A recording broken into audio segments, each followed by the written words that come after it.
Thank you, everyone, and thanks for joining us. With a change in weather, I've managed to catch a cold, so I feel fine, but I sound a little funnier than usual. So hopefully you'll be able to understand what I'm saying and everything will go along well. I hope you enjoyed the slideshow put together by our own Mallory Kirkendall. It captures a lot of the membership here, and it captures a lot of what we're about. So, as you can see by the agenda, it'll be a busy morning. We got a lot of information to share with you. We want to kind of wrap up 2023, and then most of our lead into 2024 is financial, but we're also going to give you an idea of the areas the board's looking at. So, should be interesting for you, I hope.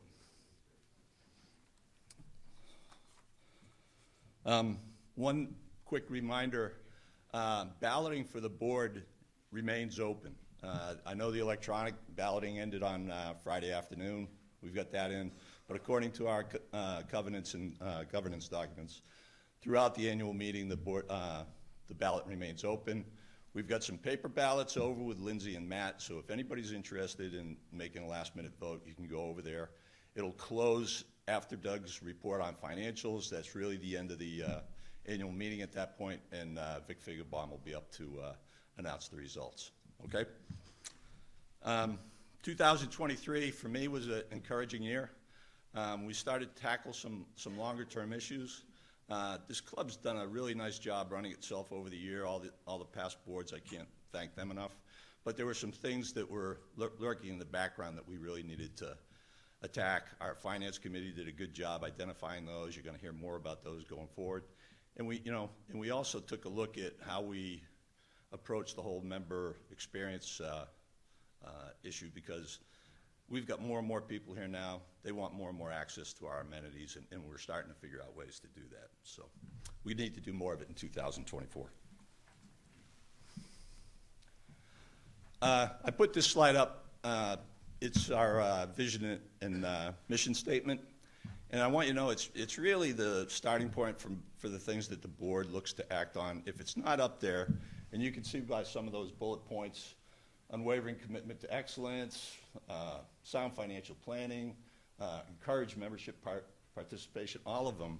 If they're not addressed in things that come before the board, we tend to look for those that are up there. And when you look at where we're going in the future, where we want to take this clubhouse, where we want to take the other amenities, that should be our driver. That should always be the basis for where you start thinking about, does this make good sense for the club?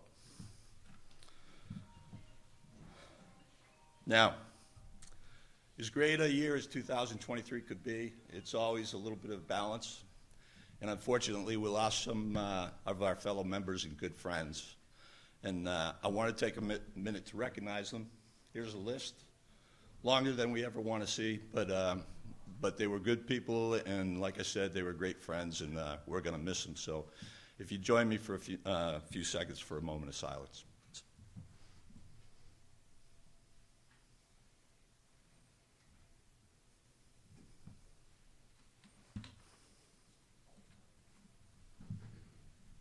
Thank you. We usually don't take the time to individually look at some of our friends that are not with us anymore, but in this case we did think we had to make an exception. One of the people on that list, Jim Free, he kind of is what Long Cove is all about. He was here from the very beginning. Never more friendly guy that I knew, always looking to help people. I mean, every year I've lived here, he walked up and down that driving range line, just giving tips and helping people out. He'll be sorely missed, but we would have missed the opportunity to recognize him one more time if I didn't have him up here, and I hope you agree. Now, I've said many times when I've been up here before you that I'm blessed with one of the harder working boards I've ever seen, and a great group of committees that really worked hard too. They accomplished a lot this year. You don't want to hear me try and recap it, so we put a little video together for you to get an idea of what was accomplished this year by each of the committees, whether it be the standing committees, ad hoc, or whatever. So join me in viewing this.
Not bad, huh?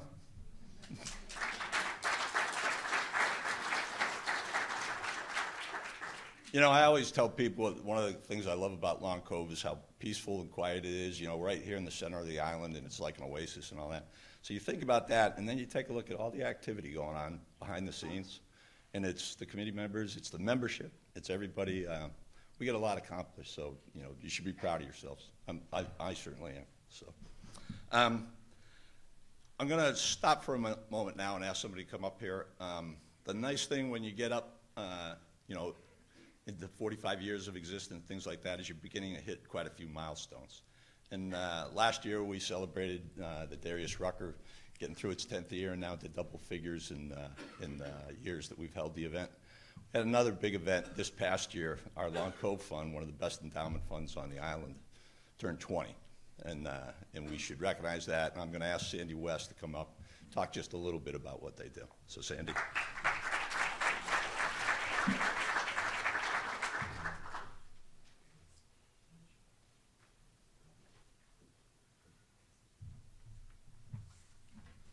Thank you, Ray, and congratulations to all of those that have participated in so many committees. It's just really awesome.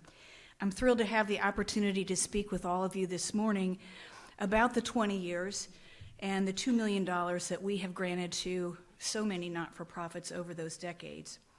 In 2003, Long Cove was the first residential community to establish an endowment fund. And we are so fortunate that they had the wisdom and the foresight to see the needs in the larger community. In a recent meeting hosted by the Community Foundation of the Low Country, they are the ones that administer our funds. Pat Leader, who is soon to be the next chair of the fund, and I learned that the residential communities with similar funds have raised $8 million since we started our fund. So we have been 25% of the $8 million that have gone into our community to support those, in most cases, who need the help the most. So to prepare for my comments today, I did some research. There are not complete files back to 2003, but I had help from several folks who I want to recognize. So I want to thank Patty Wetmore, Carol Gibbons, Don Calhoun, Bob Armstrong, and Ed Hutton, who helped fill in some of the missing pieces for me, and I appreciate that. They each, as we spoke, really spoke so fondly about the years that they spent on the Long Cove Fund. So let's take a trip down memory lane. And I want to start with one of my most favorite quotes, and I love quotes. Never doubt that a small group of thoughtful, committed citizens can change the world. Indeed, it is the only thing that ever has. This powerful statement to me really reflects there were apparently 7 people who started the fund and were on that first committee in 2003. I could not find all of their names. But again, the vision, the wisdom, and the heart that they had to get this started. And so the next slide I want to show you, I found this in the 2004 folder. And these were the things they set out to accomplish. So I want to read them because I think they're really important. We will model a new variety of philanthropy that will be a point of pride for all Long Cove families. We will be strategic in evaluating and addressing community needs. We will inspire other private communities to develop similar programs. We will be objective in measuring outcomes and judging whether our gifts have been utilized correctly. We will target specific projects and avoid having our dollars absorbed into administrative overhead, and we will ensure total anonymity when desired. Together we can and will do more to help our community that we can do as individuals. And I think it's amazing that every single, it's like check, check, check. Every single one of those goals has been accomplished. And so to me, any business that could say in 20 years we accomplished all the goals we set out to, that would be an amazing track record. So I want to thank everyone that's participated. So some more history. I'm told that the money that was left over from the women's mid-amateur golf tournament that was hosted by Long Cove, it was about $12,000, was the seed money to begin this fund. The initial goal was to distribute 50% of all the funds that are raised each year and place 50% in a permanent endowment. So here are the years 2003 through 2013. So I think it's just amazing. We gave our first grant And that went to Habitat, and it was $5,000. And then when you'll see these slides and you'll see the growth that we've had, it's just spectacular. In 2004, 3 grants were awarded, and they went to hospice care of the Low Country, Second Helpings, and Volunteers in Medicine. And in 2005, 6 grants were awarded, and so on and so on. And you can see the number of grants each year and the amount of money that was distributed. The first fundraiser, I was told, was about $12,000 raised from a home tour. And in the early years, and some of you will remember, there was sort of a sporting event, a golf event one year, and then the home tour the next. So today, the endowment is approximately $725,000, which is something in my mind to celebrate. So moving on down memory lane, I spoke with Carol Gibbons. What a fabulous conversation we had. And she explained that the desire by many people to give more money each year now, because there were immediate needs, was really what birthed this next fund. And the next fund is called the Long Cove Charitable Fund. And this will show you the growth of those years, not only the dollars, but the number of not-profits that benefited. So the contributions that go to the charitable fund allow 100% of the monies raised in each year to be distributed. In recent years, as many of you know, we've had 2 major fundraising events. Most recently, Fund Days, which were chaired and hosted by Elaine and Dan Lesnack and Roy Cohen and Roy Bowen. I worked with a guy by the name of Roy Cohen. Sorry, Roy. And Karen Hoppy.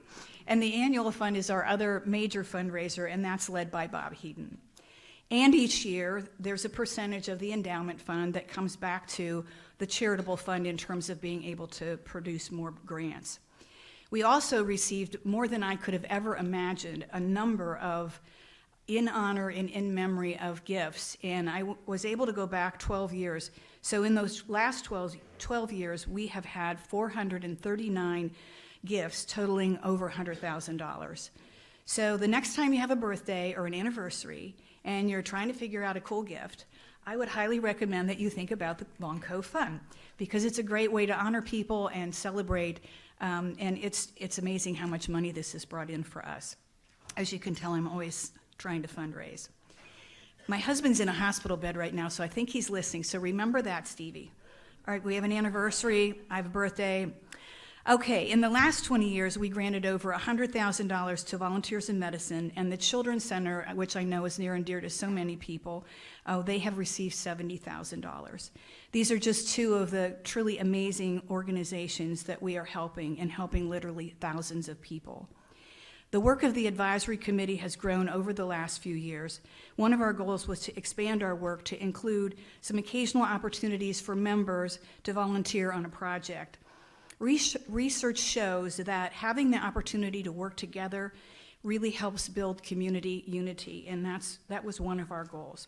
So we've done 2 painting projects with Habitat. We've done 2 projects with outside Hilton Head, bagging and then placing oyster shells close to the marina. They're very stinky kind of opportunities, but important work. And if you had a convertible on those days and could put the top down, it was a good day. Very recently, we tagged 650 stuffed toys for Huggaroo. So each of these events were both fun to do, they were important to do, and meaningful for us to spend time with one another. Another of our goals was to increase the attendance at the grants reception. So in 2021, we had 91 attendees. In 2023, we had 171 attendees, our largest attendance ever, and we had a waiting list. So thrilled with that. I believe a big reason that we've had such an incredible turnout is 3 years ago, Tina Brooks became our executive producer, and she has done an amazing job putting together a movie each year with the input from all the grant recipients. It takes a tremendous amount of work. I'm sure I don't even begin to understand all the work, but the grantees love it and our members love it, so I wanted a special shout out for Tina. Thank you.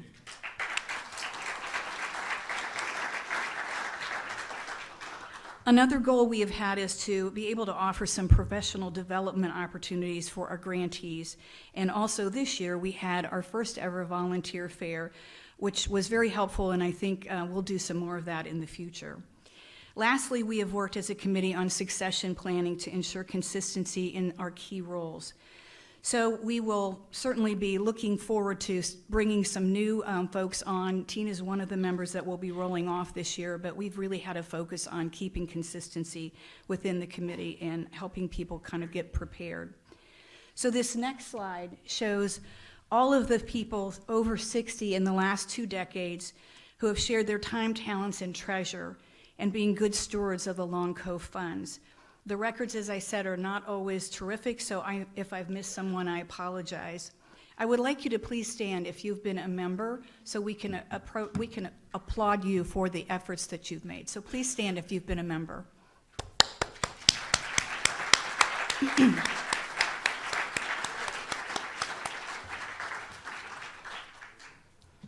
Thank you all. So thousands of hours have been given, and when site visits are happening to the nonprofits, the eyes are truly opened and needs, of course, are met. Some have been so moved by the visits and what they have witnessed, they have come back to the committee and said, you know, if the Long Cove Fund can't take care of this, I will personally take care of it. That's how much, I think, dedication and devotion we have to this effort in our community. Living in a private community is a luxury. And I think it's important to always understand what's going on outside the gate. We may live on an island, but they say no man is an island because we all need each other to survive and thrive. I personally believe that the Long Cove Fund, starting 20 years ago, has been instrumental in shaping the larger community that we are part of, and also, of course, our own community here in Long Cove as a giving and caring and generous community. When tragedy hits, be it a hurricane, illness, or death, neighbors are there. When joys are celebrated, birthdays, anniversaries, a dog's bar mitzvah, neighbors are there. I researched the key elements of what makes a healthy community, and this is what I learned. A focus on respecting one another, taking the time to learn and grow, and I think some of the Coffee Connections are helping us do that as a community.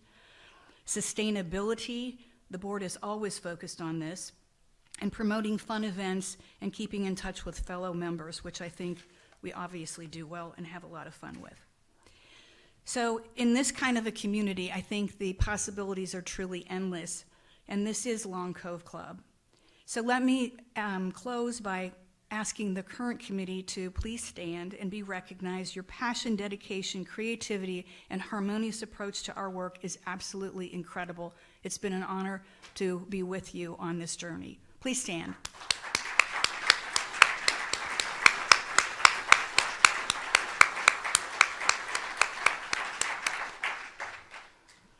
So to our membership, thanks to all of you, your generosity has helped thousands and thousands of people. The support that you have given to critical nonprofits is often game-changing, but even life-saving. So I'm going to share one last quote and then turn this back to Ray. And I think I forgot to put our amazing team up here. Sorry. That's our amazing team. Not everybody's here. But my last quote is one I truly believe in. It's been so true in my own life. Kindness is like a boomerang. It always comes back. Thank you, and thank you for supporting the Long Cove Fund.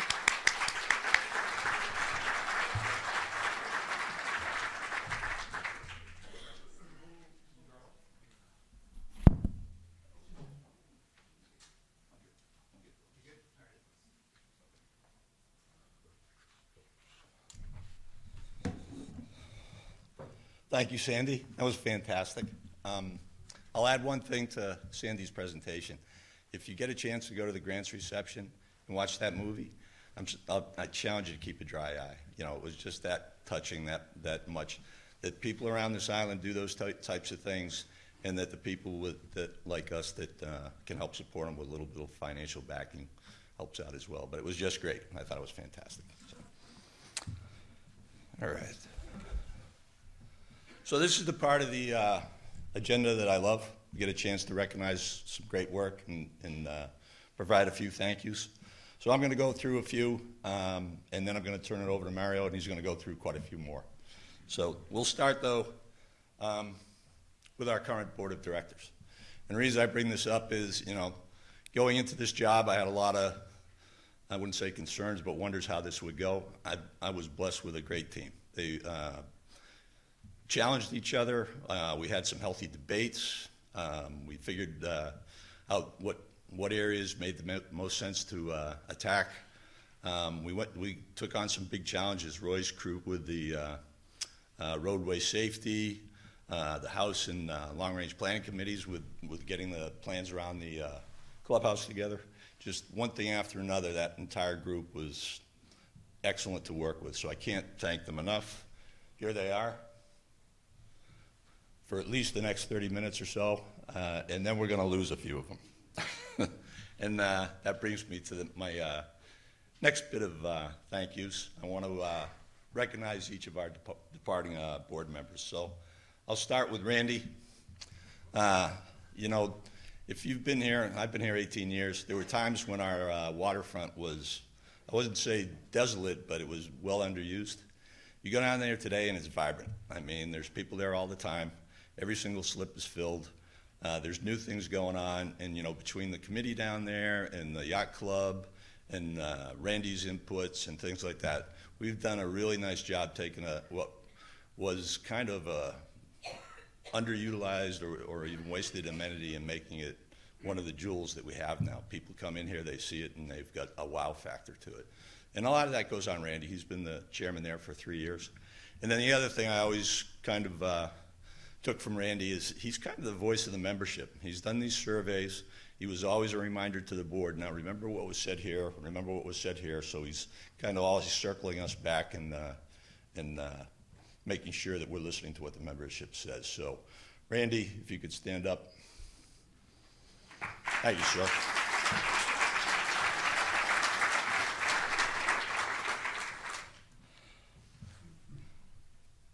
So we're also losing Vic Finkenbaum. And Vic's a 3-year officer. He's been secretary for 3 years. He's given me guidance in many areas. He's my kind of legal counsel and has kept me out of trouble for at least this past year. So, I think Vic's knowledge of our governance documents is in the top 1% in this membership. You know, he's got a little green book he carries around. It's full of Post-its because he can go to about any page and answer a question on what you want. He's just always been there. I'll miss him for that. I'll probably bother him a little bit because of that. But Vic, thank you very much. Could you stand up for us?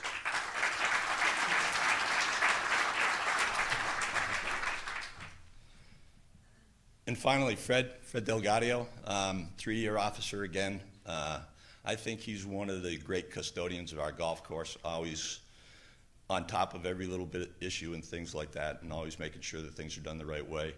Got us through some of the more difficult issues, 4Ts, lottery, things like that. But you know, I could always count on Fred and a couple others to be the challenger in the boardroom. You know, so somebody's bringing up an idea or something like that, Fred would strategically, non-confrontationally, you know, say, what about this point or what about that point? So that usually got us started on a pretty good exchange that would get us to the right solution and the consensus solution. So, Fred, we appreciate that.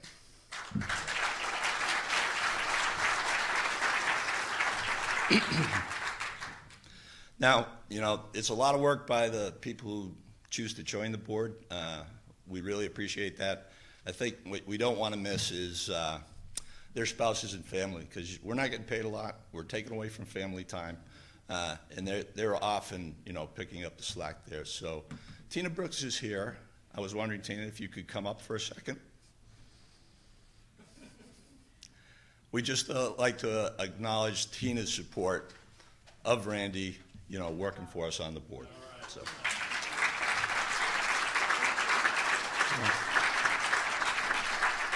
Yeah. So is Terry Delgadio here? Terry?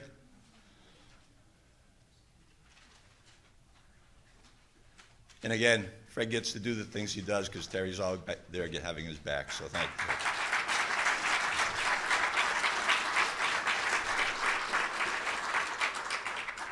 And Judy Finkenbaum couldn't be here. She's supporting the family away from town today, so we're going to get a little bouquet to Judy as well. But to all three of you, thank you for supporting us, giving your spouses some free time to help this community. Very much appreciated. I've got a couple more I just want to single out. Next one's a group that helped give me quite a bit of guidance, and it's the past presidents. You know, we usually reach out to the past presidents, have a breakfast with them coming out of our retreat, tell them what our annual plan is, and get their input, which is always, you know, very good to do because there's some historical aspects we might not know. There's some ideas that they have that we might not have considered, so that alone is valuable. But this year in particular, the group came back to us, helped us vet through our rules of conduct changes that we wanted to make. That was kind of controversial beginning of the year. They sat down, gave us a few of their ideas on where it could be improved and stuff like that. And the final package we came up with, I think, is much more simple, much more easy to use, and hopefully we never have to use it. But that falls it back a lot on those past presidents giving us some guidance there. And I can tell you, throughout the year, I've gone to them individually or in pairs or whatever, and they've given me some good ideas and some good guidance in other areas as well. So to those past presidents, thank you very much for that input. So.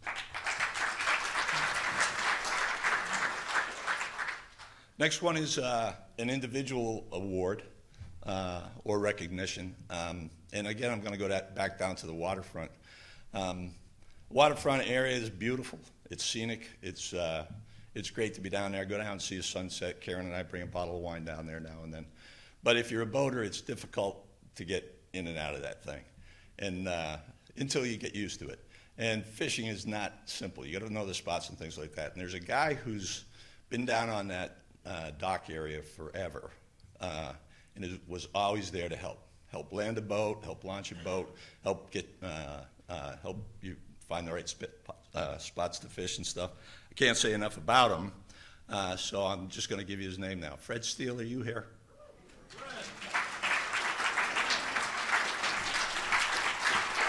Fred, come on up here.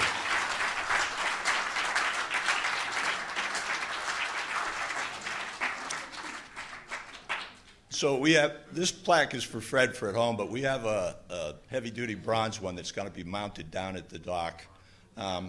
Mary, could you read that if you could, or hand it up to me so I can? You can read this. Oh, okay. Fred Steele, distinguished Commodore, accomplished captain, longtime waterfront committee member, ever present to lend a hand, catch a line, and share his expertise to enhance boating, safety, and enjoyment for Long Cove boaters. With deepest appreciation, Long Cove Board of Directors presented November 2023. Well done, Fred.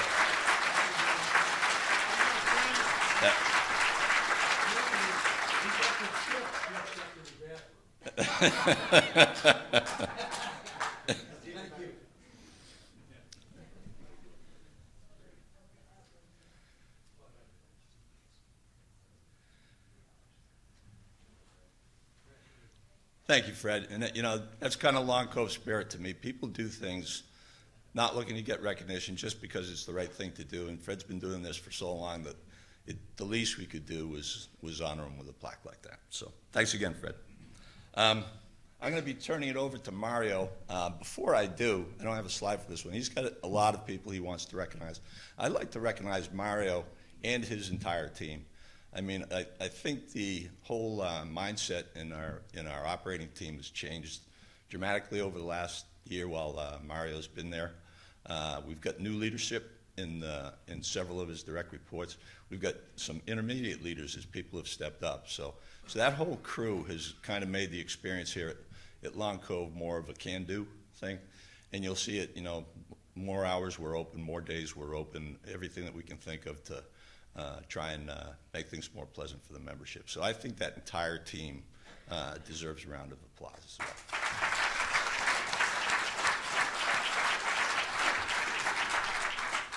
Now I'm going to turn it over to Mario because he's going to acknowledge several of the individuals.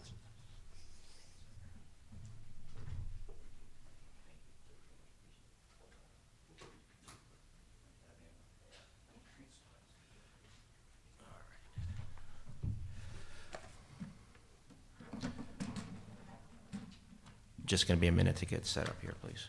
Thank you.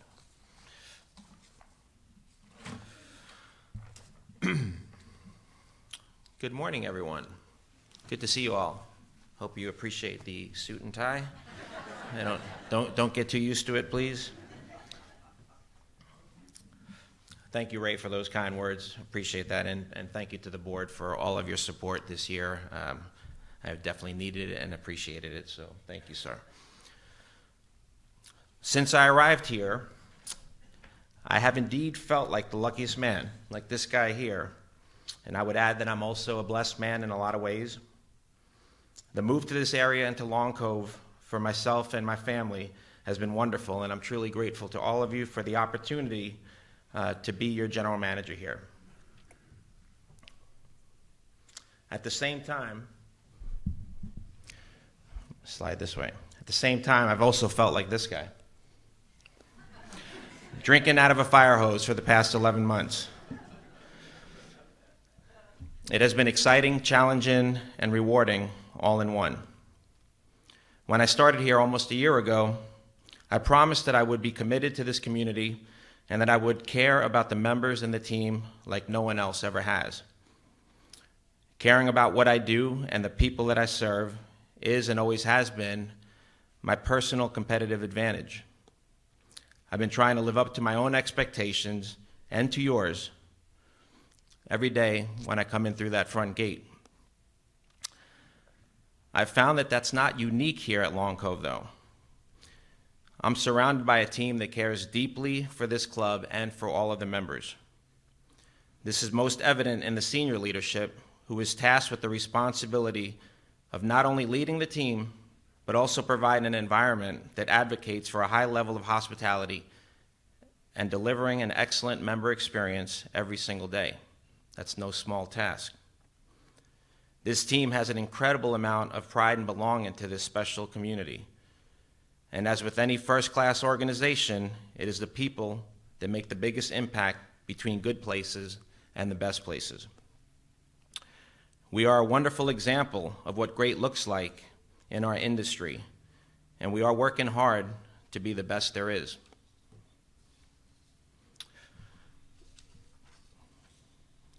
I realize that we are far from perfect, and we do fall short from time to time. I also know that it is sometimes easy to get lost in the daily routine, but I assure you that the commitment still remains. I can confidently tell you that you will not find a more dedicated team in any community out there. We want to be great and do great for all of you. I admit that there have been challenges in my new role, and I most definitely underestimated some of those challenges. However, I can also tell you that the positives are far greater than I ever imagined. I came to Long Cove not for an easy job. It's a good thing I didn't, because that would have been a huge mistake. But instead, I came here to make a positive impact, to take us to a level of excellence that you have not seen before, and to be recognized as one of the best in the industry. My overarching goals are the same today as they were when I accepted this position: to build a cohesive team focused on continuous improvement, to put in place systems and standards and consistency in how we do everything here, to provide the best possible member experience for all of you in a fiscally responsible manner, and to be known as a great place to work, to be the envy of other clubs, and to be known as the greatest private community in this region, maybe beyond too. Everything that we have worked on this year has pointed towards one of these four principles, and will continue next year and beyond. And I'm excited for what the future holds. And you should be too. All right, let's get on to some fun stuff, but thank you for entertaining me to get through that, and I do appreciate everything that you all do for me. There was much to be proud of in 2023. We said goodbye to our longest tenured team member, Johnny, back in October. 39 years here at this club. We had a great celebration here. His family was here, and I think Johnny left feeling really, really proud of the time that he spent here at this club, and he appreciates everything that you all have done for him over the years, and thank you for honoring him that way. 2023 was a very busy year. All aspects of this club are on the rise, as you can see. It's a great picture. I do lots of selfies, by the way. It's kind of my thing, selfies. Without a selfie stick, too.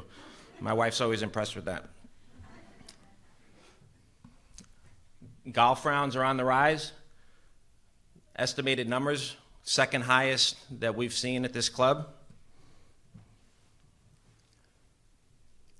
Tennis and pickleball also on the rise and higher than we've ever had before. Our members are enjoying our amenities more than ever before. That's Ashley up there on that tractor if you can't see him.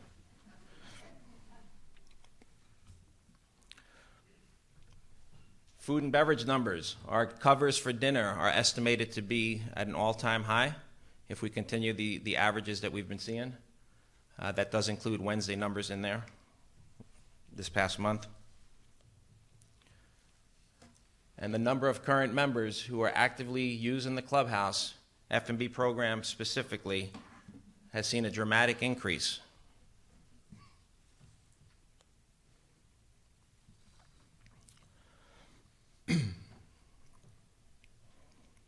So we're continuing to focus on some of these things here, and just to highlight a couple of them. President Ray mentioned that earlier, but finding the yes is something that we're very focused on for our membership. Finding a way to give you all what you want in a way that makes sense for us, that is responsible on our end, and that we can handle to provide proper service. And we're looking for that consistency in service. That's really the big key for us, is to be consistent in how we serve you all and make sure that you have a great experience with each visit here. We have some specific accomplishments that I want to highlight for you. These are improvements to the member experience. Pub 44 was introduced this past year, as you all know. We went through a couple of variations of that in locations, and we had feedback on that, and we adjusted, as we will do with everything. So this year, when we started NFL season, we tried to contain it to one specific area, and you all said that's never going to work here. So now what Pub 44 on Sundays looks like is we serve 3 different menus in 2 different locations all day long, upstairs and downstairs. And I think you all have responded well with supporting that. Additional improvements on the member experience side, full menu offerings in the grill and in the JFB. And of course, Wednesday night buffets started just about a month ago. Our first Wednesday, we had 100 members right on the nose that attended, and it's been very well attended since then. Our lowest number has been 51, which is a solid number. We were, in my head, I was estimating if we can get to 40 on a consistent basis on Wednesdays, that would be a good number for us. 51 has been the lowest. This past Wednesday, we did, I believe, 70-ish, somewhere in that number. So it's been solid for us. We've also seen efficiency improvements here. We went through a lot of our contracts. We made adjustments with some of the service providers that we were dealing with, and we're going to continue to do this on a regular basis, reviewing contracts. The best example of that is the housekeeping contract that we were able to get out of and bring that back in-house. And I think you'll see the benefits of that, and have already seen the benefits of that, to have that team led by Helen running the show here. And when we have our own people on our property and throughout the club, it's a better, easier interaction. Our old team, our old housekeeping contractors, they're not going to help refill cups on the coffee station and those type of things. And the little things that we get from our team, the friendly hellos and helping our members, is something that is extremely valuable to me.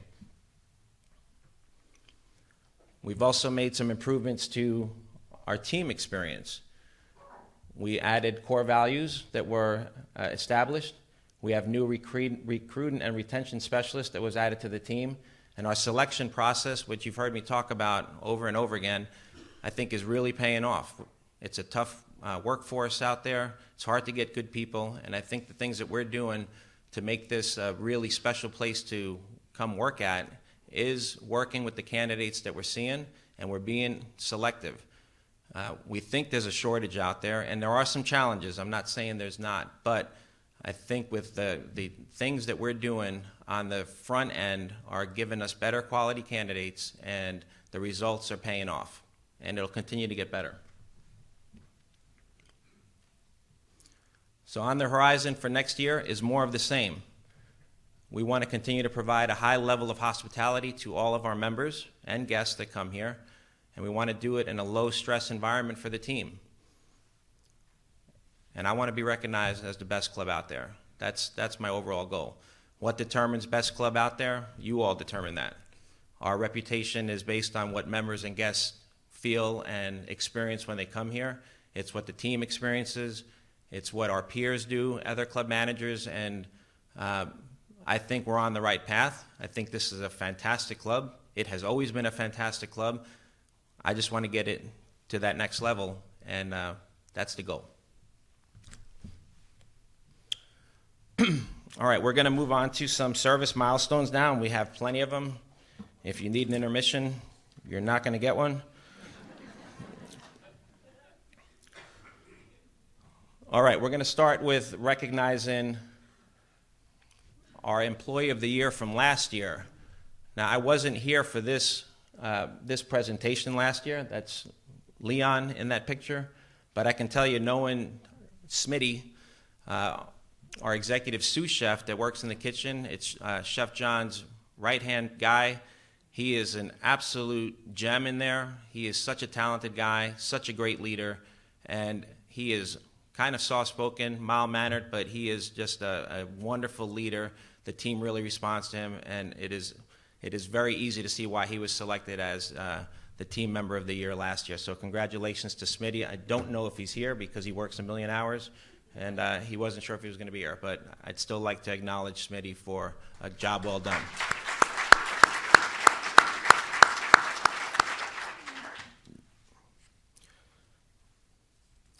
We're also going to recognize our team members of the quarter. First quarter was Christy Cohen, our membership director. Christy she wears a bunch of different hats. You saw some of the comments on Darius Rucker. Hello, Christy. There she is. Christy, our membership director, but she helps support those flies out here. Support Lindsay in the admin office. She does all the new member orientations. She's working with real estate developers and the people out there. She hosts those events here, including our new member reception that's coming up soon. Just a bunch of different activities that she is responsible for on the membership side. And she's the first face that people really get to know here when they join this club. So thank you, Christy, for everything that you've done. We appreciate it.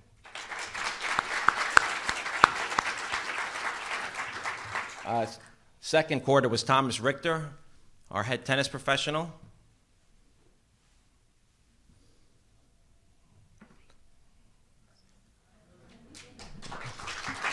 Congrats to Thomas. He's not only an awesome tennis instructor, but he also helps in the shop. He keeps Tom Ruth in line, which is not an easy thing to do. And we appreciate everything you do for the membership. I know it's a tough role down there. It's a small team, and you're a rock star. So thank you very much, Thomas. And our third quarter winner is Mallory. Is she around here? Come on up. Mallory. We just recently recognized Mallory here. She was surprised to get the award. We kept it a secret from her, so that was great. But you all know that Mallory used to bartend for you. She was in the admin office. Now she's up here in the club doing a host of different things, all focused on the member experience. She helps the team tremendously and is always available for members to handle all of your needs up here. And we're continuing to build that concierge-type experience up there through Mallory, and we appreciate everything she does. So congratulations to you and to all of our winners here. No, we don't have any. Should I photobomb? You guys want one of my selfies? Yeah. All right, we're going to move on to our 5-year acknowledgments of service excellence. We have quite a few here, so this is really awesome. 5 years of service, dominated by the golf team this year. But I want to bring up these guys here. First, Chris McCants, come on up. Chris is our outside services supervisor. Congratulations to you, Chris. Thank you for all that you do. I'll come up here. Stay up here, Chris. Travis Briggs, not here. Travis is also part of the outside services team. I got to tell you, I've been at a lot of clubs over the last 30 plus years, and I've told these guys this, but I can honestly say that this is the best outside services golf team that I have ever worked with. And yes, that includes Congressional. They were good, but these guys are better, and really, really honored to work with you guys. So thank you for that.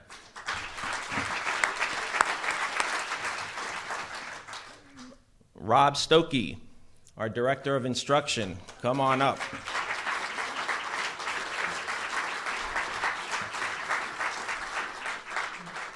You don't see Rob too much anymore because he's so busy doing lessons down at the Cove. It's really amazing how much time he spends down there. I know golf games are improving all over the place here, so nicely done there. And those of you that were here yesterday for the Home Wreckers Tournament, wow, this was a sight to see. Some of you have seen him before. I have never seen him do this before, but his Star Spangled Banner on that electric guitar was absolutely spectacular. So congrats to Rob.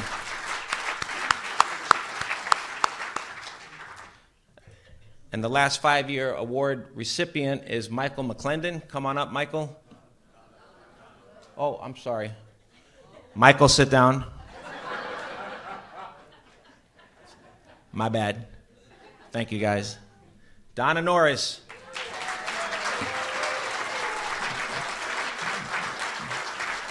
Donna is our amazing merchandise manager.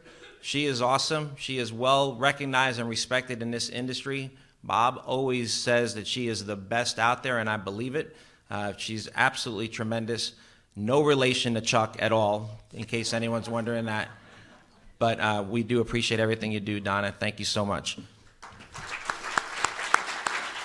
And now, the teaser that I had earlier. Mr. Michael McClendon, come on up.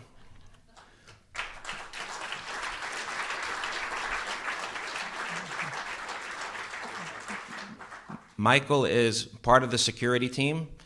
I have to admit, I just met Michael right before this. I have not met him before because Michael does the overnight shift, and so I have not had the privilege and honor of talking to him or meeting him face to face. So it's great to have you here, Michael. We appreciate everything you do for us, and congratulations to you and to all of the 5-year recipients.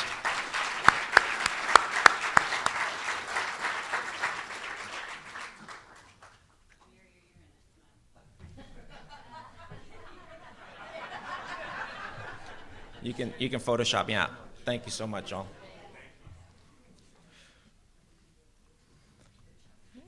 All right. We have one presentation for our 10-year milestone award winner, and it is our Sports Center Pro Shop Manager, Susie Lester. Come on up, Susie.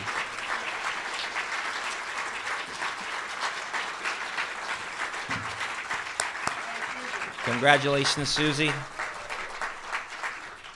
Susie's got her hands full down at that sports center. You all keep her very busy. And again, she's got to keep Mr. Tom Ruth in line, which is no small task. But Susie, thank you for everything that you do for the membership and for the team here to help us all out. Congratulations to you.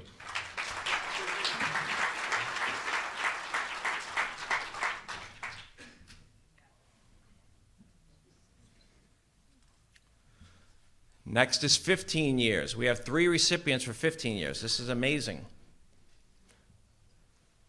I'd like to bring up Kerry Bryan first. Kerry.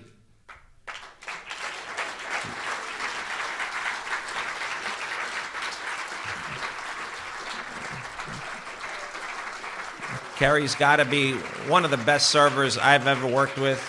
She is fantastic. Yeah. Wait, you got to stay. You got to stay. Carrie, come on back. Come on back. You're here. You got to stay here for pictures. And Carrie, you're amazing.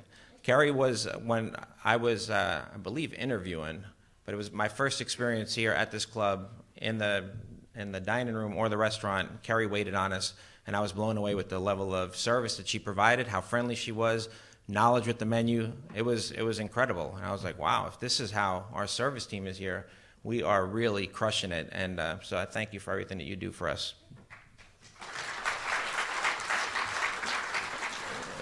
Dina, I don't know if Dina's here. I don't believe Dina was going to make it today. She's working one of her other 7 jobs that she's got. She does a million different things, all kinds of hobbies and activities. She's very busy, but Dina has been working with us. How many years? 15 years.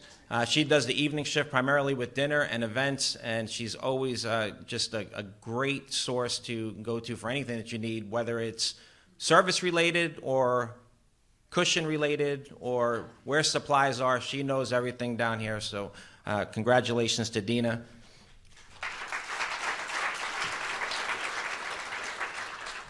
And our last 15-year recipient is Tomas Ceballos Ramos. Come on up, Tomas.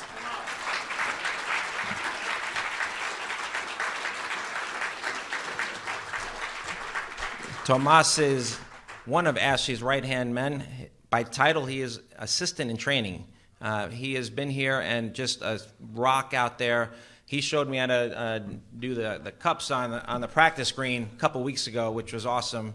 And just to see the level of detail and care that he has for the golf course and for the team is really impressive. So thank you, Tomas, and thank you, Kerry, again. Congratulations to you both.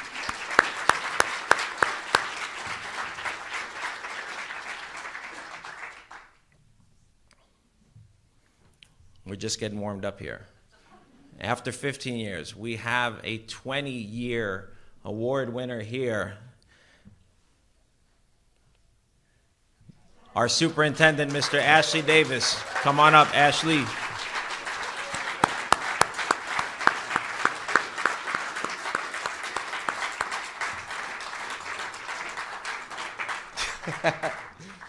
I love that picture, Ashley. I love it. All right. Now, you all know Ashley a lot longer than I have, but in the time that I've been here, Ashley is just, this guy is so impressive, smart guy. And I'll tell you what's really special about Ashley. And again, most of you know this, but I am blown away with the amount of respect and consideration that he gets from other clubs and other superintendents in this area and beyond. These clubs, and there's a lot of them, if they have issues with their golf course, they're calling him to see what they should do.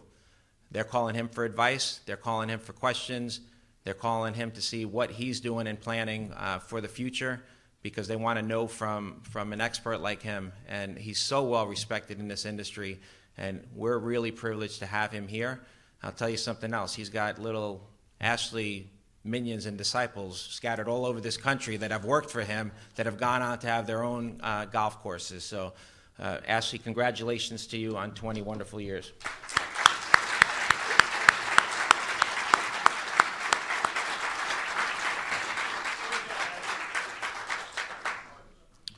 And we're so good here, we're going to skip right over 25 years, and we've got a 30-year recipient here. Harold Sauls, come on up.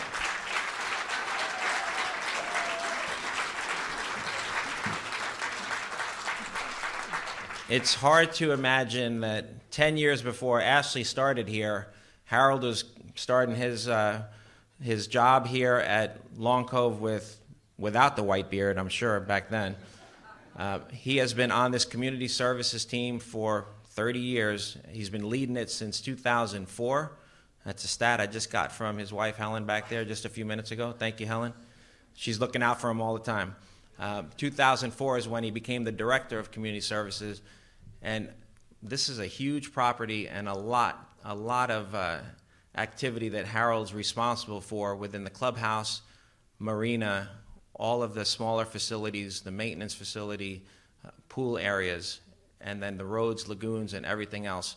And he does it all, always with a smile, always so gracefully, and willing to help out the team any way that he can. I don't know how he managed to do that. He pops into my office on a regular basis and asks me, what do we need? What's on the list today? What are we working on?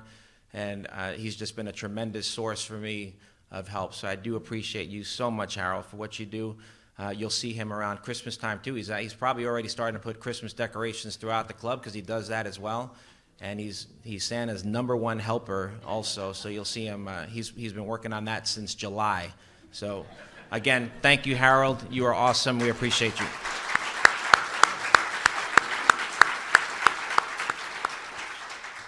And that concludes my presentation and all the recognition. Again, thank you to all the team members. You all are rock stars and appreciate everything that you do for us. Thank you so much. And one more round of applause for our team. Thank you. And now I'm going to turn it over to our treasurer, Mr. Doug Wetmore. Thank you.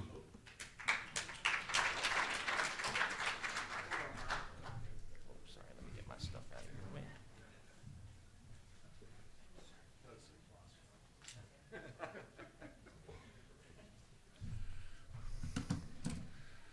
Okay. Good morning, everyone.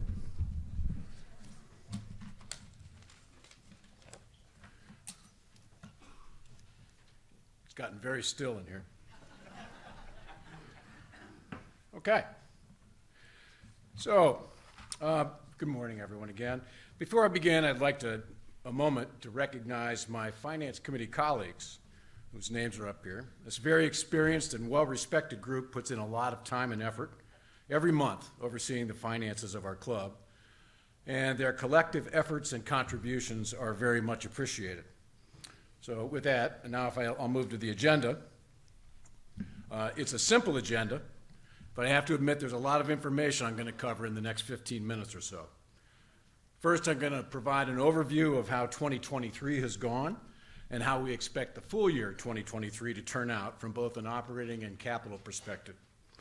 Then I'll discuss our operating and capital plans for 2024, and I must say you may recognize a couple slides from past presentations. I've shamelessly copied them over, some of which have been updated.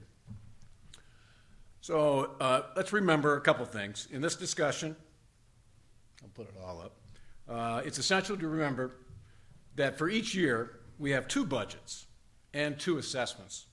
First, we have operations, which funds the day-to-day activities of our club, such as payroll and utilities and events such as this. And secondly, we have our capital fund, covering the purchase and/or updating of our long-term assets. Now, before I get to the expected results for the full year 2023, I think it's essential that we remind ourselves where we were at this time a year ago. When our 2023 budget was prepared, we faced inflation in the high single digits, and that was a significant factor in our budget calculus. There's no question that the pace of inflation has slowed from last year, but I suspect everyone here would agree that it remains too high. And with very few exceptions, costs have not declined. The good news is that for the full year 2023, we expect an operating surplus driven by increased revenue, continued cost discipline, and the benefits of an unbudgeted door fee that Spectrum paid to the club in the first quarter of the year.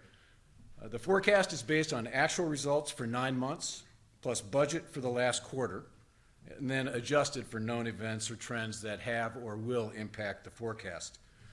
So let's look at the 2023 forecast. I know that's an eye chart, sorry about that. Operating revenue exceeded budget by 3%, driven by golf shop retail, and I think we heard comments moments ago about Donna and the team's efforts in golf retail. Golf retail exceeded budget by $97,000. Cost of goods sold increased because our sales increased, and that was also driven by the golf shop sales increase. But our gross margins were pretty constant at a budget of just under 51% of sales and a forecast of just over 50% of sales. Product mix attributes is the main cause for any differentiation there. Fee revenue, golf fee revenue was the prime driver for our increased fees. It's amazing. We expect more than $1 million in golf fees this year. Mario commented on the increased rounds played earlier, and that's certainly a contributing factor, but it's the first time we've ever breached $1 million in golf fee revenue. The Spectrum one-time door fee is the main reason dues and net other support exceeded budget. We've highlighted this fee in our quarterly financial reports to the membership. I'm not quite sure many of you have read that, but it is in there. Operating expenses were essentially flat with budget. They increased $8,000, notwithstanding the increase in club activities, which Mario highlighted in his remarks. And the end result for 2023 is that we expect net income of about $171,000 for the full year, barring any significant event that might impact our forecast. So what do we do with this surplus? Our covenants prescribe that we can allocate it to working capital, general capital funds, or the special reserve capital funds. At present, I anticipate on completion of the audit, the annual audit, which will be May of next year, I anticipate the Finance Committee will recommend to the board that any surplus be allocated to the Special Reserve Capital Fund. Now, let me move on to capital for 2023. We prepared the capital forecast in the same manner as the operating forecast. We looked at cumulative spend through September 30th and adjusted for the known fourth quarter items. The next slide depicts how we expect to finish the full year 2023 from a capital perspective. But bear in mind, as is usually the case with capital, there's always shifts in timing that may influence overall spending in any individual year. So another eye chart, especially from the back of the room, but you can see how our 2023 spending is broken down by category. Our biggest individual item this year was the pump house station, which, though golf-related, I broke out separately because it represents 25% of our current total spend. Other spending on the golf course was primarily related to the replacement of equipment. As you can see, we'll spend just over $3 million this year on capital, and we'll end the year, the calendar year, with $4.4 million in capital cash available. That $4.4 million includes about $2.3 to $2.4 million in the Special Reserve Capital Fund at the end of the year. The initiation fees for any home sales that close between now and the end of this year will increase the SRCF. So with that, let's move on to 2024. Before I begin, I want to emphasize, this is the first budget that Mario managed at Long Cove. You'll recall that Mario joined in January, and the 2023 budget was overseen by Leon. I want to compliment Mario and his team, as the budget was thoroughly thought through, with a lot of challenges in terms of how we can do things better and more efficiently, and I think Mario talked about that more eloquently than I moments ago.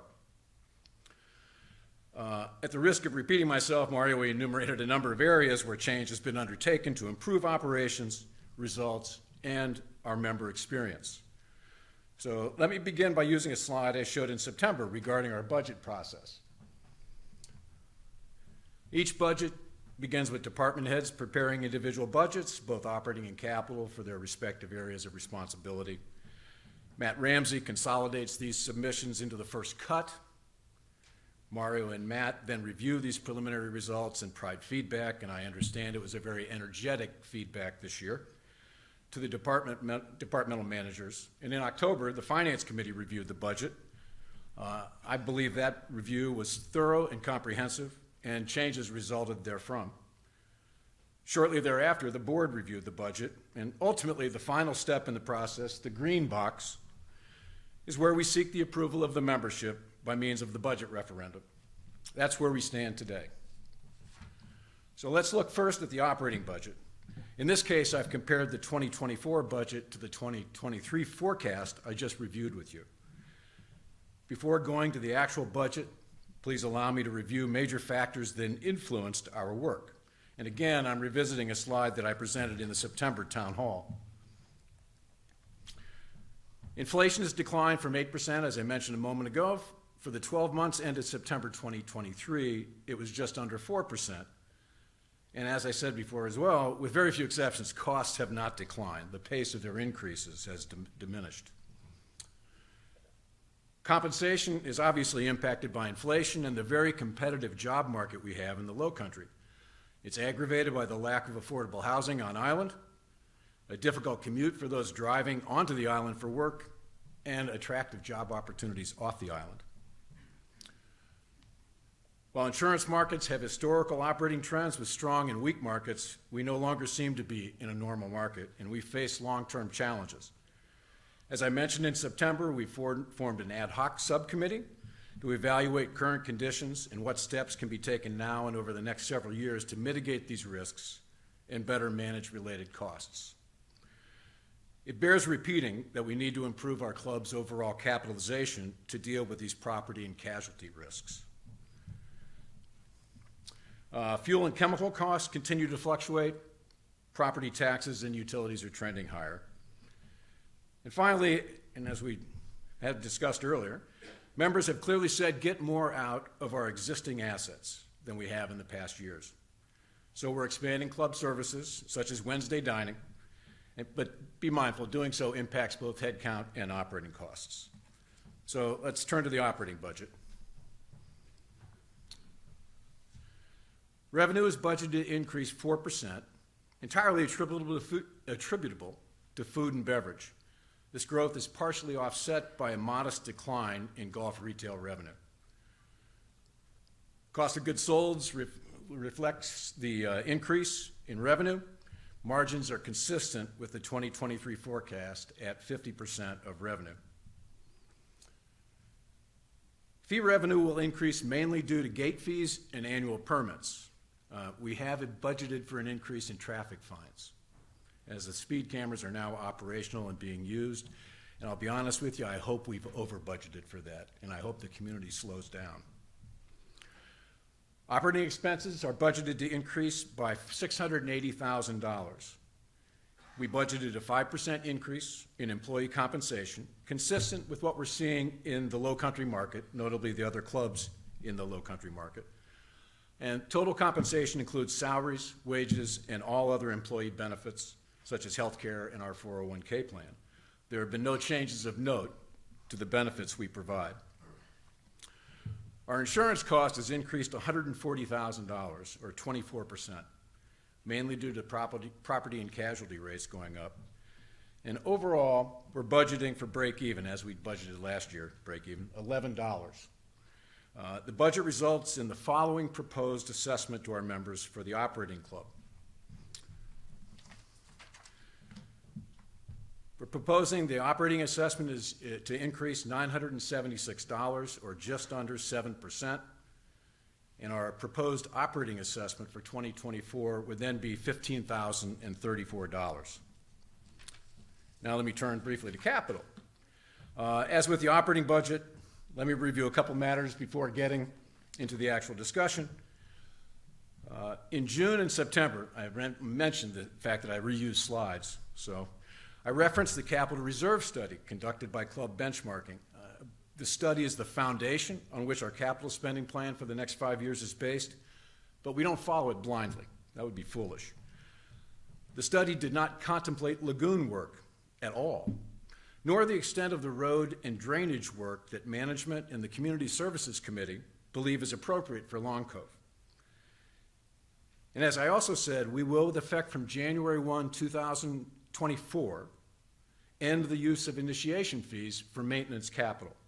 From that date, initiation fees will be allocated to the Special Reserve Capital Fund to be used for aspirational capital and risk management insurance reserves. While admittedly painful for transition, this is in the best long-term interest of Long Cove and its members. I've broken down the 2024 spending by major category. All major expenditures over $150,000 are subject to member referendum, as everyone here knows. The biggest item, about 45% of total spend, is the irrigation system approved last year. Excluding irrigation, the golf budget includes routine asset replacement for golf-related machinery and equipment, The golf maintenance building is also budgeted for work for $175,000 to ensure we adequately protect the several million dollars of equipment stored there. That building is sorely in need of some work. Community services currently reflects about $1.1 million for drainage and roads, as well as another $150,000 for a new member entrance lane at the front gate. The balance is for routine asset replacement. $300,000 for lagoons is a placeholder. We envision doing the lagoon work over several years and believe that this is a reasonable amount on an annual basis. There is still being work done finalizing these cost estimates. The clubhouse includes amounts for decor upgrades as well as routine asset replacement. And you can see in the lower right corner, that last box, there's a little red font there that says, if we spend $7 million, which is what is in the budget currently, if we spend all of it, we'll end up with a deficit in our capital account of $400,000. I'll be honest with you, we're not going to let that happen. Another shameless copy from an earlier slide. This is from the September town hall. And I said at that point in time, our capital assessment would not be less than $3,900 per member. But things change. This was based on forecast 2023 spending through July. And let me update this slide for you and be impressed by my technology at the same time. Yeah, okay. Forecast spend now for 2024 to 2028 includes the irrigation system at $3.2 million. We're not going to use any initiation fees other than what will have been set aside through December 31st, 2023 for the irrigation system. So anything realized in 2024 is not going to go into funding the irrigation system. Forecast cash at the end of 2023, you can see it's $4,377,000. Takes into account our estimated spending for 2023 and is basically our best guess at this point in time. But we have spent less than I forecast in September, and the available cash at the end of the year is higher than I previously suggested as a consequence. You can't see it there, but I had forecast $3,251,000, and we're now at $4,377,000 of cash. We've also increased expected spend on roads and drainage to more accurately reflect what our Community Services Committee believes is appropriate given current road conditions. Having said that, both lagoons and roads need to be further vetted. But as you can see, the annual funding required potentially increases to $4,470 from $3,900. But as I've just mentioned, a lot of work remains and there's a lot of questions to be answered. And because of this, we're proposing to leave the capital dues assessment at $3,900 for 2024. Depending on funds in the SRCF, we may have to assess for a portion of the irrigation system cost, but we will leave the capital assessment at $3,900. We have to be honest with ourselves that we have underfunded capital for an extended number of years, and we're now faced having to catch up with where we should be. It's more pressing and difficult because we also need to establish some reserves for emergencies and some aspirational capital. Currently, there is nothing to fall back on for either need. While we're keeping the proposed assessment at $3,900, I will have to be honest with you, but the potential exists for capital assessment increases of $100 to $200 a year in the 2025 to 2028 period, on top of the $3,900 coming for the current year, or the coming year, excuse me. But in the meantime, we're going to continue to critically evaluate our capital processes and needs. Ray and I have agreed that this will be a major subject for work at our board retreat this coming January. Now, let me bring together our operating and capital assessments and wind up my portion of today's discussion. Our total proposed assessment per member is presented here.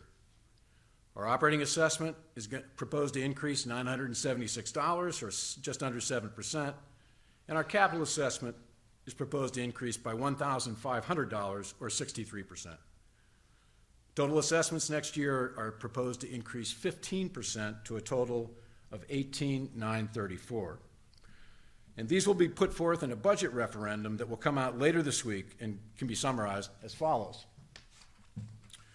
We're going to propose, it's two separate votes, propose to establish the operating assessment for the year 2024 at $15,034, to establish the capital assessment for the year 2024 at $3,900, and on approval, the 2024 dues will be $18,934. The referendum is going to be issued later this week, and we would really ask for your support and your affirmative vote. With that, thank you for your attention. I appreciate it. And I'll turn it over to Vic.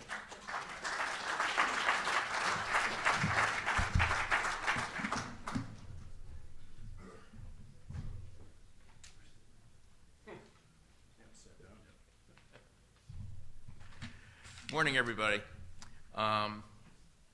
I'd like to thank those of you that voted in our election for the 3 new members of our Board of Directors here at Long Cove.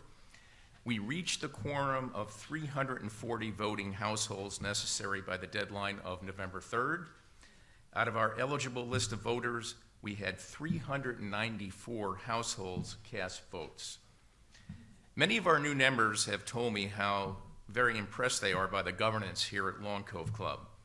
The process that the candidates have to navigate here is an arduous one, as those who have previously run for the board can testify to.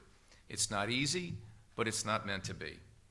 The candidates first have to meet multiple times with the nominating committee. Our nominating committee worked many long hours to arrive at their decisions of who the eventual 5 candidates would be. Our nominating committee was made up of Mark Bone, Wendy Harding, Simon Halabaugh, Frank Russo, Stephanie Tiedemann, and Debbie Vasquez, and was chaired by Bob Navarre. Our thanks to all of you for a job well done. Their hard work was reflected in the high quality of the candidates we had to choose from. Bob Curry, Jerry DeNeo, Jen Goodstein, Sandy West, and Tom Williams. They all wrote position papers, appeared in personal videos, prepared and took part in our meet and greet program right here in this room, and spent many long days communicating with members both here in Long Cove and around the country. Their high level of preparation ensures that they can hit the ground running as soon as they begin their service on the board, and helps to keep our membership fully engaged in a community that we also happen to be owners of. All 5 of the candidates are to be commended for the extraordinary excellence of their campaigns, and we as a community thank and applaud them for their devotion to the high standards of governance here at Long Cove. Speaking of those high standards of governance, to those that will serve, just 2 reminders that have been vitally important to Long Cove and its members over the years.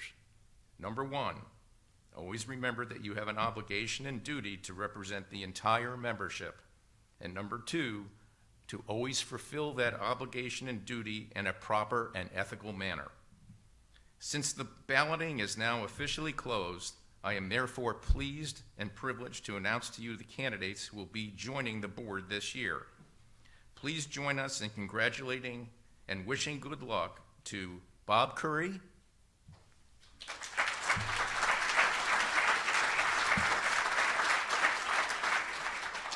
Jen Goodstein,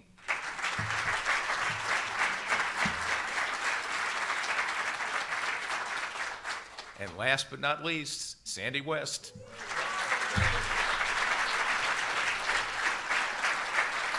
Thank you.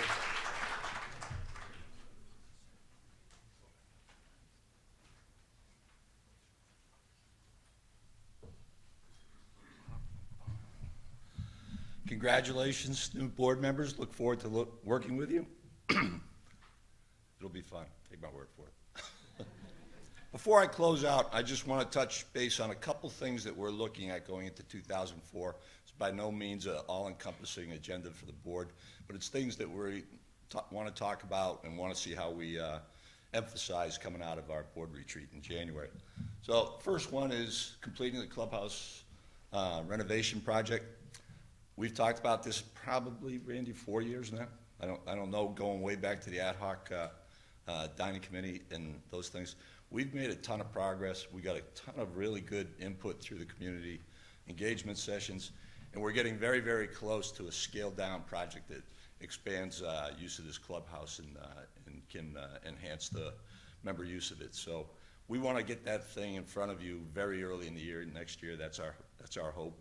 So coming out of that retreat, that's a for sure thing that we've got to make sure we get done.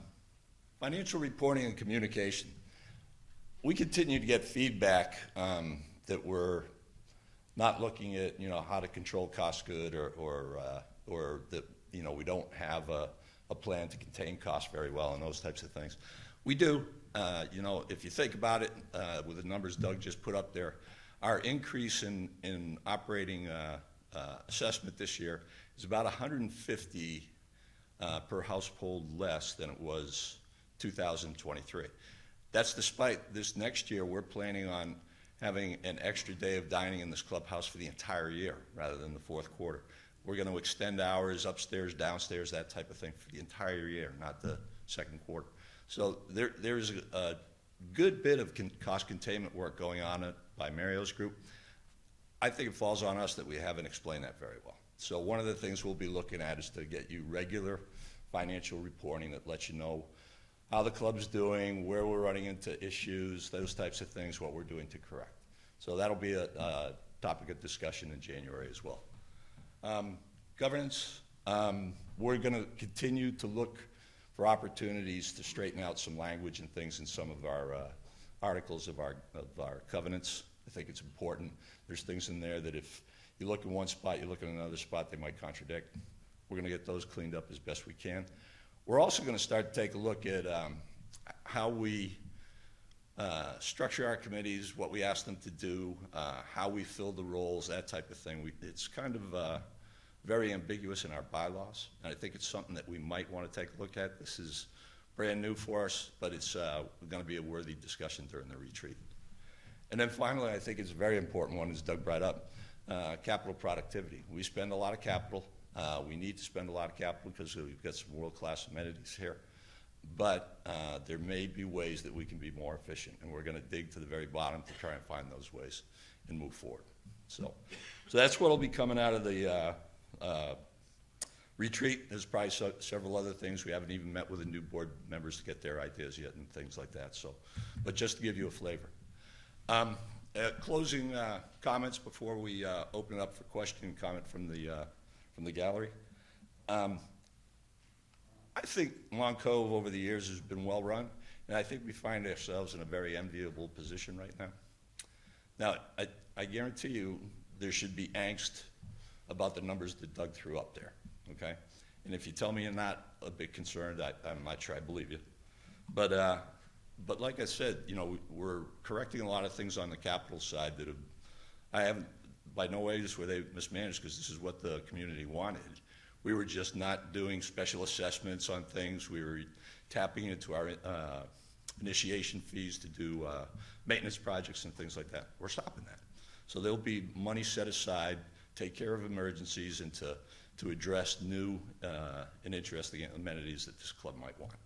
So that's that part of it. The operational side, we're in pretty good shape there, and we're going to continue to look for ways to squeeze that while still expanding our offerings to the club membership.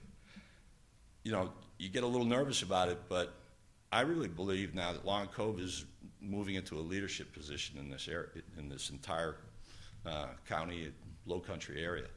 We, even with these numbers Doug's putting in there, we've got like the lowest initiation fee. We're in the bottom two of all the clubs of our type. We've got one of the lowest operating assessments of all the clubs in the area of our type. We've got one of the lowest capital assessments. So coming out of this, we're on Hilton Head. Our numbers are pretty good. We're ahead of the game. Everybody should be chasing us. And if we do the things that we need to do to keep that up, I think we're going to widen the gap. And that's what our hope is to do during 2024. So with no further words, I want to open it up to the community for questions or comments to anything you've seen today. I ask you that you come up to the mic, identify yourself for the people that are listening or watching online. And I thank you for coming out today again.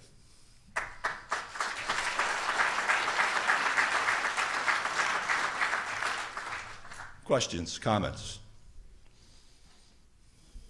So I'm right here, and it's very convenient. My name is Don Calhoun, I guess for your record. Ray, I would like to thank you for the job you've done this year as president. This is a very difficult job to have. There are some of us here in the audience who know that personally. In the meet and greet that I remember, I asked a question, how do we differentiate all the candidates? And your comment was, I'm a project leader. That's what I do. And that's what you've done this year, and you've done it in with some sticky issues, and you've done it in a very calm, open, honest fashion. And the calmness is what I think is most important here. My comment would be, I would hope that you would continue in this position. The continuity that Sandy talked about, I think, is very important to maintain what you've just said on that past slide of all the things that are yet to be accomplished. And through your leadership and the new members and the board, I think it would be a great beginning of the new year. And if anybody here would agree with me, you ought to let him know. Thank you.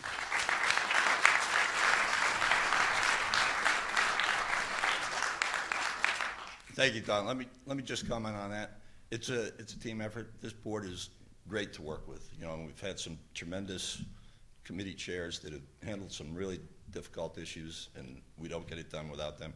And it's all 9 of us have made the commitment to listen to you. So it's kind of easy to move along in the right direction if you just keep your ears open to what you guys want, and that's what we've been trying to do. So, anybody else? I've got a couple from online, from Rob Ryan. What are the purpose changes to the clubhouse to better serve the membership and the timeline for completion? So could I ask Randy to comment on this one? No, he's got a mic right there.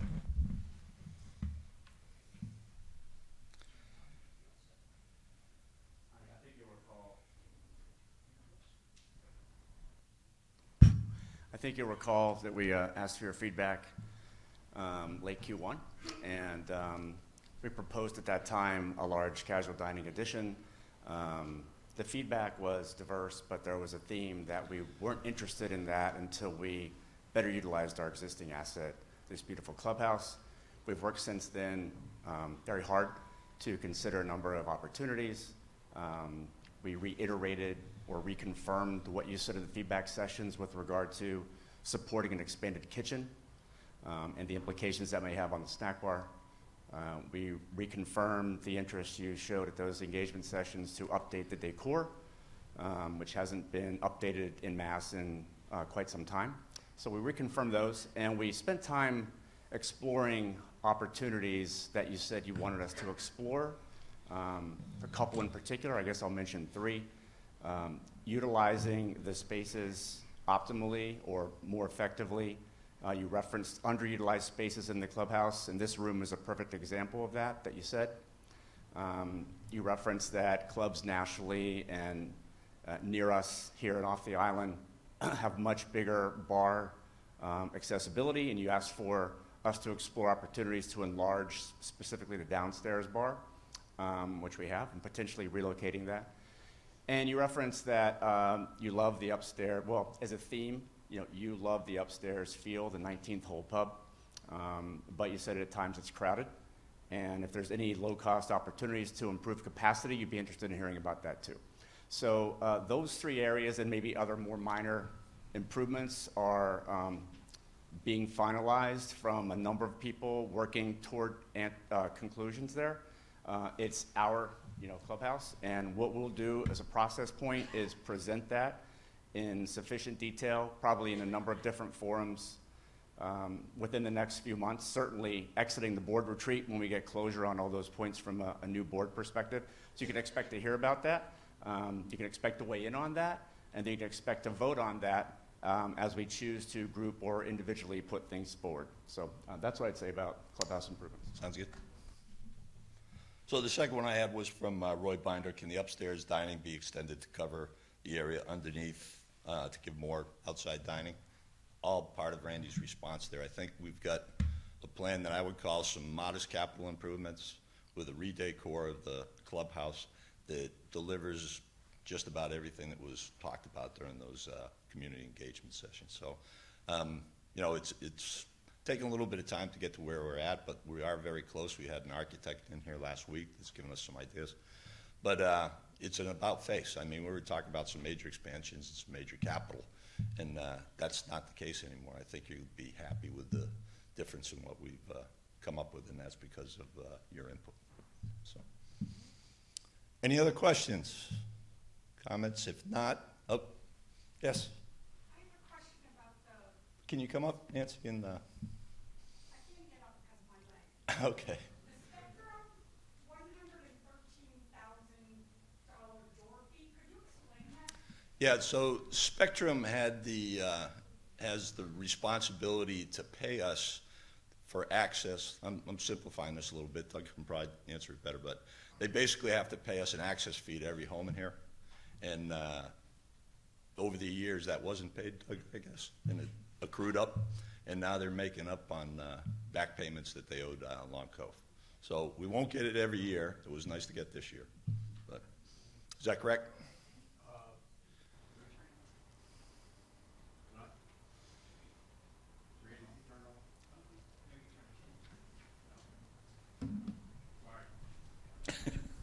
It was not a payment for the past, it's actually a payment for the future, for the next 10 years. So, sorry to correct you that, Ray. But it entails no privilege or rights for Spectrum. You can still get fiber optic from Hargrave, but it's just what Spectrum has paid for the 2023 to 2033 time period in terms of the right to provide service. So we did not even expect it. Matt, I don't even know if we got one in 2013. No. So it was manna from heaven. It was an unexpected gift. Yeah. And it is a one-time thing. I don't think we're going to be able to expect that again in the future unless it's 10 years out from now. Yes.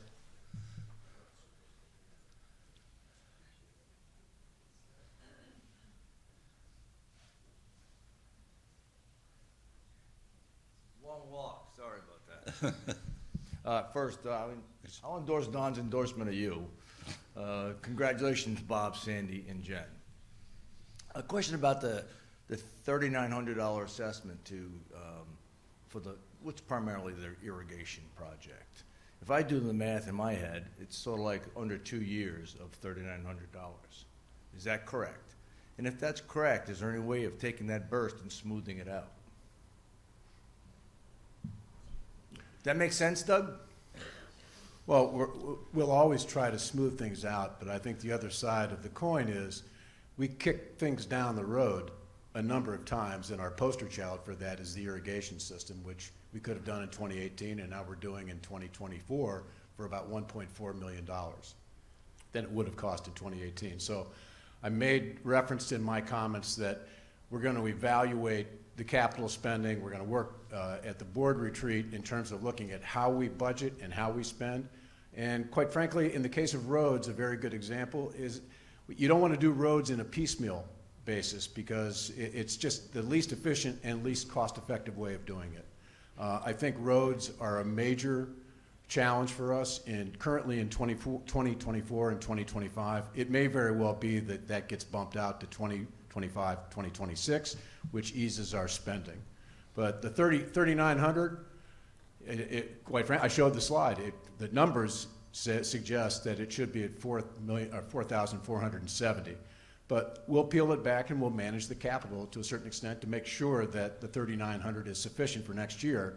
But I do suspect costs are going up and continue to go up, that we'll probably have an additional increase in future capital years of, it might be $100 or $200 per member per year during that period of time.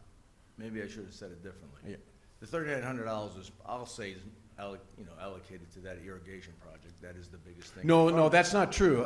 The irrigation project, right now, we made a commitment that the irrigation would be funded by the Special Reserve Capital Fund to the extent possible. And at the end, right now, at the end of the year, we'll have between 2.3 and 2.4 million. Maybe a little bit more, because I think there's 5 potential home and lot sales that might close between now and then. But although I don't think Christie had the time frame for those just yet. So maybe not.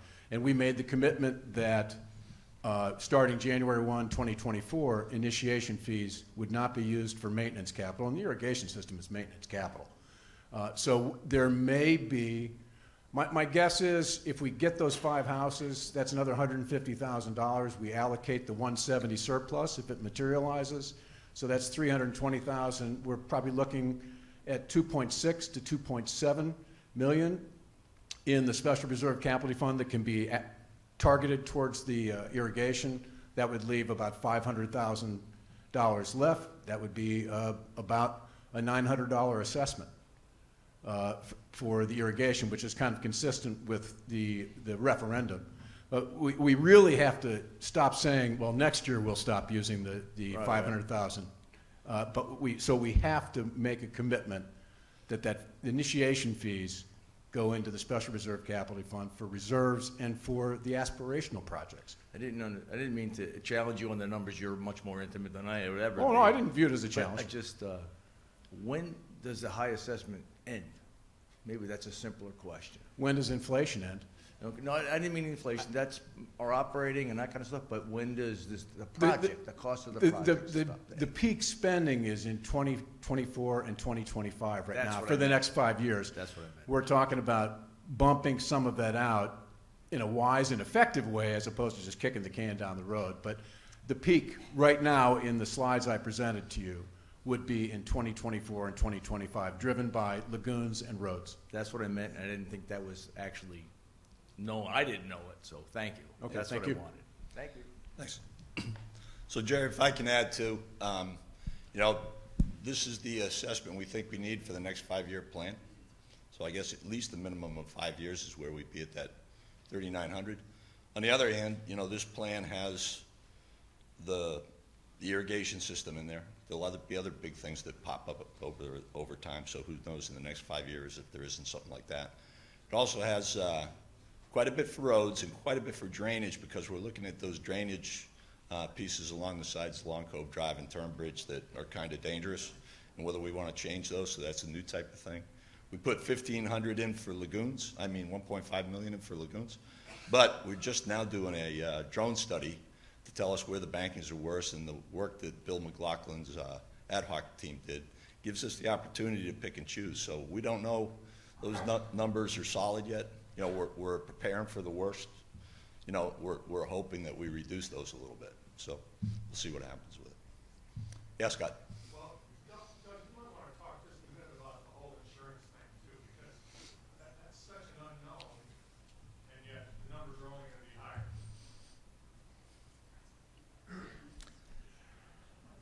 If I knew more about insurance, I would probably share it with you, but I think we've all experienced premium increases to insure our personal residences. Quite frankly, I'm embarrassed to say I was kind of pleased that the increase was limited to 24%. But down the road, as I said in my comments, we currently have no reserves to deal with anything of any emergency, Hurricane Matthew. And we did have a special assessment and so forth, but really we have no funding right now that would allow us to, say, assume more risk, increase the deductibles, so in a way that we can all understand it. But there's a number of things, working with our insurance advisors, as well as the subcommittee that I mentioned, that we're trying to evaluate. But one of the keys is that we need some funds in our pocket in order to be able to mitigate those premium increases. And the reality is insurers are leaving the low country, and with less insurers, there's more cost associated with getting insurance of our assets. And it's just a reality situation. I don't see it changing anytime soon. Insurers are not going to suddenly jump back into the market, and it's being driven by the hurricanes of the last couple of years. One example, Matthew, which was pretty devastating to this area, I think it was Katrina. Insurance claims totaled $50 billion. Okay, that was 15 years ago or 18 years ago, but last year with Ian, the insurance claims totaled $114 billion. So more than doubling. And insurers are leaving those markets because they just cannot absorb the impact of those. And we're faced with a situation, as other clubs in the area are, with assuming more risk ourselves.